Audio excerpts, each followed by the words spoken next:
Hello, my name is Benjamin Brandstetter, and today I'll be going over Lab 2, Projectile Motion. So, what are the main physics principles that we used in this lab? Well, we used all three of Newton's laws, including the first law: an object in motion tends to stay in motion, and an object at rest tends to remain at rest unless acted upon by an outside force. Newton's second law, F equals ma, and Newton's third law, for every action there's an equal and opposite reaction, which comes into play when we're throwing the marker. We also made two assumptions, one in the first computational model that only gravitational force is acting on the marker, and one altogether that the body is uniform. So, what are some important formulas we used? Well, we used the velocity update formula to update the velocity throughout the marker's motion in the code.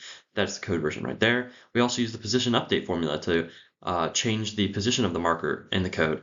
And that formula is RF equals RI plus VI times the change in time minus 1/2 GT squared. And the code version's there for you. And then we used two force formulas, those being the force of gravity formula and force of drag formula. Then we added those two together to find the net force on those. We applied the drag force in the x and y directions only. Okay, so what's some important information? Well, we calculated the b value by using the formula ma equals mg minus bv squared. The acceleration of the mass obtained via tracker is equal to the force of gravity minus drag. We simply used instantaneous values found in tracker, and our value ended up being 0.00515 because it gave us the closest approximation. So, what was the purpose of this lab? Well, the main purpose was to compare data from real-world experiments involving projectile motion and computational models, which either considered air resistance or ignored it. And if we did everything correctly in our code, or if the code aligned with the data, we should see that the model considering air resistance should be more closely aligned with the tracker data than the computational model not considering air resistance. So here's my free body diagram. The system in this experiment is the marker, and the surroundings is everything else in the universe. The initial velocity of the marker in the x direction was 1.358 meters per second, and the initial velocity in the y direction was about 2.6 meters per second. We also started a little bit in front of the y-axis, at about 0.004 meters in the x direction, and about half a meter up in the y direction at 0.577 meters. We also started the code at the first frame being t equals 0.033 seconds. So the experiment itself involved a meter stick, a marker, a recording device, and tracker software.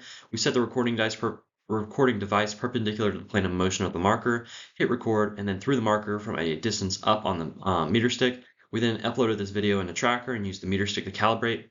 We then used this calibration and the center of mass tracking software to track 29 frames of motion, and then used the data from those to compare to our computational models.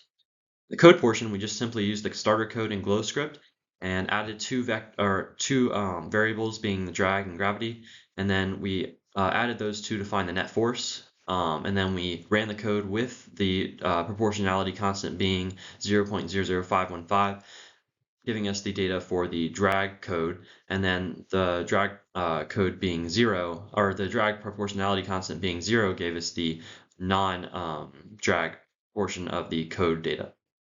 We uploaded all of this into Excel.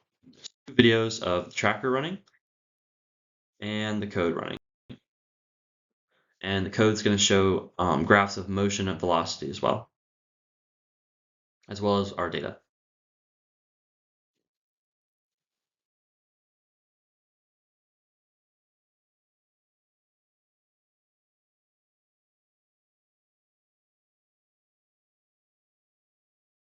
Okay, so what were the results? Well, the experimental and computational results are actually very close. Interestingly enough, the code not considering drag was closer than the code considering drag.